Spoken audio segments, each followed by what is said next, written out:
গল্পে টুইস্ট লাগবে না, নাহলে পাবলিক বোর হয়ে যাবে তো।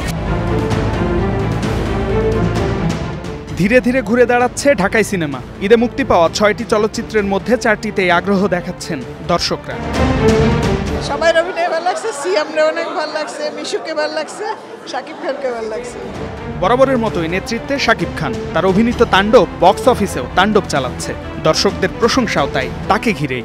দাপটের সাথে চলবে আমাদের সিনেমা, এবং এই ওভারসিজ কিন্তু এখন দাপটের সাথেই অফিসিয়ালি মুক্তি পাচ্ছে। আমি এর মধ্যে দেখলাম যে অস্ট্রেলিয়াতে একটা ভিডিও দেখলাম যে পাশাপাশি 2টা থিয়েটারে চালাচ্ছে অ্যাট এ টাইম। আমার যে লাস্ট সিনেমা গেল, তো সেটা দেখেই মনে হয়েছে যে ইয়েস, 100 কোটি যাবে, 100 কোটি যাবে।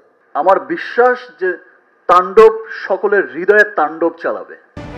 প্রযোজনা প্রতিষ্ঠানের দাবি, রায়হান রাফি পরিচালিত সিনেমাটি মুক্তির প্রথম 5 দিনেই আয় করেছে 5 কোটিরও বেশি। ঈদের ছবিটি নিয়ে দেশীয় সিনেমা প্রেমীদের মধ্যে ছিল উৎসব আমেজ।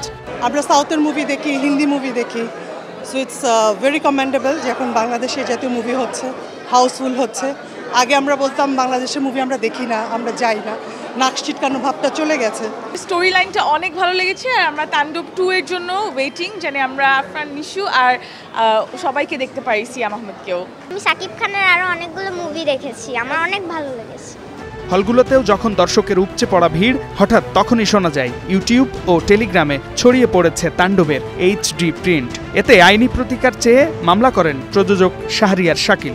কঠোর পদক্ষেপ নেওয়া হবে। আমরা যে শুধু মুখে কথা বলার জন্য বলি না, এটা আমরা সুরঙ্গ সময় প্রমাণ করেছি। এবার 5 জন না 10 জন 20 জন অ্যারেস্টেড হবে যদি প্রয়োজন হয়। যারা সিনেমা হলে সিনেমা দেখেন তারা চুরি করে সিনেমা দেখবেন। অপরাধীদের ধরতে অভিযানে নামে পুলিশ। বাহিনীটির গোয়েন্দা শাখা ডিবি 3 জনকে আটক করেছে। তারা হলেন নোয়াখালীর টিপু সুলতান, ময়মনসিংহের সাদি সাদ ও সিরাজগঞ্জের সাজেদুল ইসলাম। জিজ্ঞাসাবাদ চলছে, তাদের এইখানে অপারেটর আছে, একটা সিনেমা হলের অপারেটর আছে।